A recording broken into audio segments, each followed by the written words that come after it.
arrived, and I have it all set up within my home theater PC ecosystem. This, of course, is the box that it came in, and I opted for the 16 gigabyte version.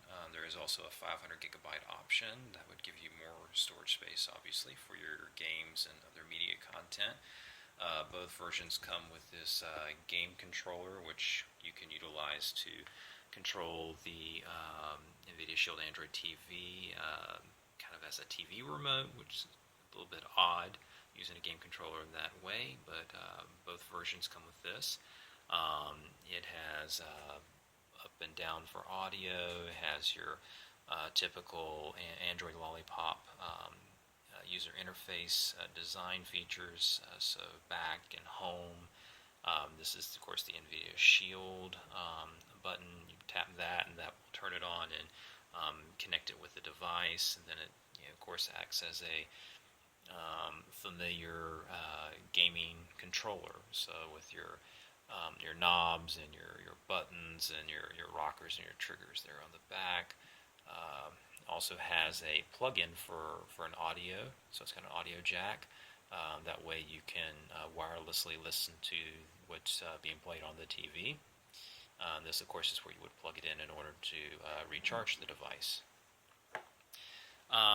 So since it is kind of odd controlling the TV with a game controller, when I purchased the Nvidia Shield Android TV, I took advantage of a bundle that they were doing where I could get the Nvidia Shield remote for 50% off.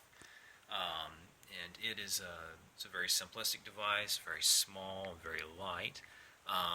It is very nice. It has, of course, the microphone audio feature for doing searches. And you click on this button here, and use the microphone to enter in your search. And then the Nvidia Shield Android TV will utilize Google in order to come back with your options, search options or results. Again, Android Lollipop back button and home, and then a D-pad for controlling direction and for selection. Also, something that's not quite obvious on the remote, but this area right here is sensitive, and it controls the audio, so up and down. And so it's a nice little remote, but of course doesn't have all the buttons and features you would typically find on a remote. So the Nvidia Shield Android TV does have an infrared receiver, and it is compatible with the Logitech Harmony line of remotes, and so I have my Logitech Harmony 700, and so I reprogrammed that to incorporate the Nvidia Shield Android TV as a device, and so I'm able to control things for play and for pause, and this is kind of your D-pad controller here for direction up and down, left and right. Within Kodi, changing channels is direction up or direction down, so that handles that here.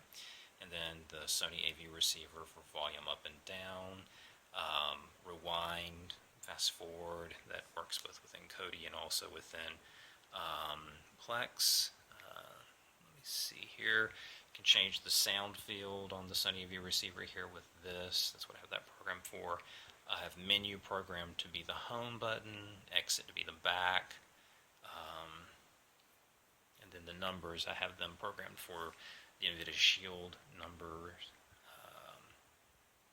So then, of course, you have your activity options up here. So for watch TV, I have this program for watch TV with headphones, and then, of course, watch a movie with the Blu-ray player. So let's go take a look at the Nvidia Shield. So here we have the final setup of the home theater system with the Nvidia Shield Android TV there on the right. You can tell by that nice, distinct, soft green glow coming from the device.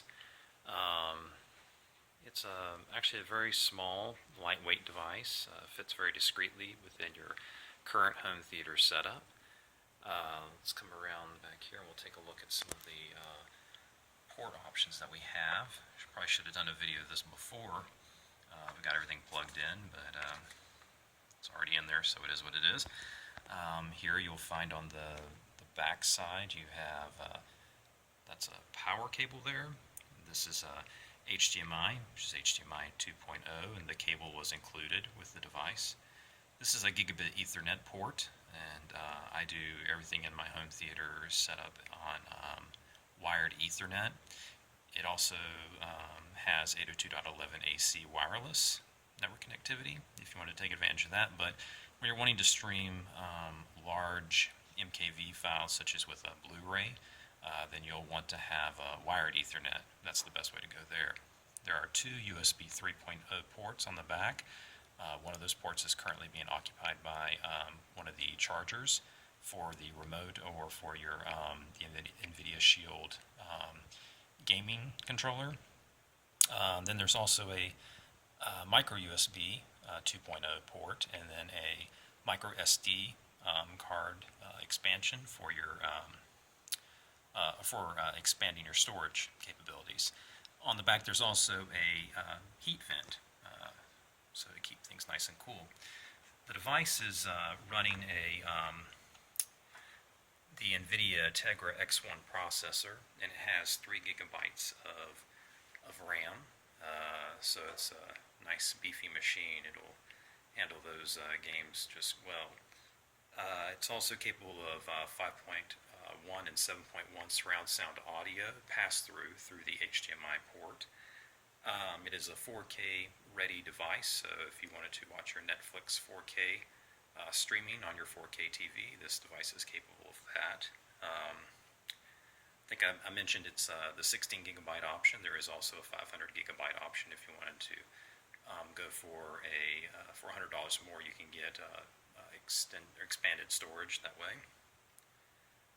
In addition to the 802.11ac and the Gigabit Ethernet port, there is a Bluetooth 4.1 low energy, so you can connect your Bluetooth headphones or your Bluetooth keyboards to this device. It is running on Android's 5.1 Lollipop, and uses, of course, the Android TV lean-back launcher. It's a fairly low power device. It's got a 40-watt power adapter, and it typically draws between 5 to 10 watts. That's according to Nvidia's website. And of course, the included apps are like your Netflix and your Google properties for music and for movies and for TV shows, as well as photos and videos, and it also included the Plex app. So, and of course, you'll find a large number of other applications on the Google Play Store that are compatible with the Android TV system, such as Kodi and Pandora and Hulu, things of that nature. So, and on the front, I didn't mention that, there is on the front right is the IR receiver that is compatible with your Logitech Harmony remotes. So, and that's how I prefer to interface with the device. Over here, you'll find what was the home theater PC, which is now our PVR backend, and that, whatever the hardware specs on this machine, but it is, of course, now running Windows 10 with Next PVR as basically server software to provide the live TV stream to the Android Shield TV. And down here is the Sony AV receiver. Everything gets plugged into that via their USB or through their HDMI cables, and there's one HDMI cable out that goes to the TV. And then down here you will find the